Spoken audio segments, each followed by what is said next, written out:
લક્ષ્ય ન્યૂઝ, એક નજર, એક લક્ષ્ય. પવિત્ર શ્રાવણ માસની આજે અજા એકાદશી નિમિત્તે ડભોઈના ધારાસભ્ય શૈલેષ મહેતાએ કુબેર દાદાના અભિષેક આરતી સહિત મંદિર સંકુલમાં યોજાતી પાર્થેશ્વર ચિંતામણી શિવલિંગની વિશેષ પૂજા અર્ચનાનો લાભ લીધો. મહાદેવજી પ્રત્યે પરમ શ્રદ્ધા ધરાવતા દર્ભાવતી ડભોઈના ધારાસભ્ય શ્રી શૈલેષ મહેતાએ પ્રતિ માસની વદ એકાદશીના દિને કરનાળીના શ્રી કુબેર દાદાના પૂજન અર્ચનની વર્ષોની નિરંતર નેમને અવિરત રાખી છે.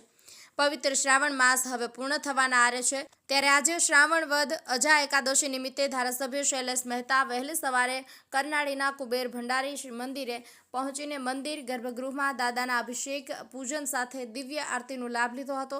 શ્રાવણ માસ અનુલક્ષી મંદિર ટ્રસ્ટ દ્વારા સંકુલમાં પાર્થેશ્વર ચિંતામણી શિવલિંગનું નિર્માણ કરીને બ્રાહ્મણો દ્વારા રોજે રોજ પૂજન કરાઈ રહ્યું છે, ત્યારે આજે વદ એકાદશી નિમિત્તે કુબેર દાદાના દર્શન કરી પૂજનની સાથે સાથે ધારાસભ્યએ પાર્થેશ્વર શિવલિંગની પૂજામાં જોડાઈને ધન્યતા અનુભવી સૌના કુશળ મંગલની કામના કરી હતી. જય કુબેર. આજે શ્રાવણ માસ અને વદ એકાદશી, આજની એકાદશીને અજા એકાદશી કહેવાય છે. આજની એકાદશીમાં લોકોની મનોકામનાઓ પૂર્ણ થાય છે.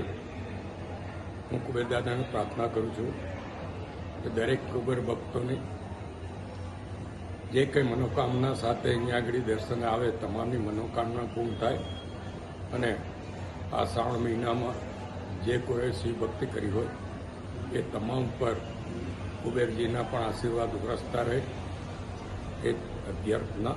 જય કુબેર.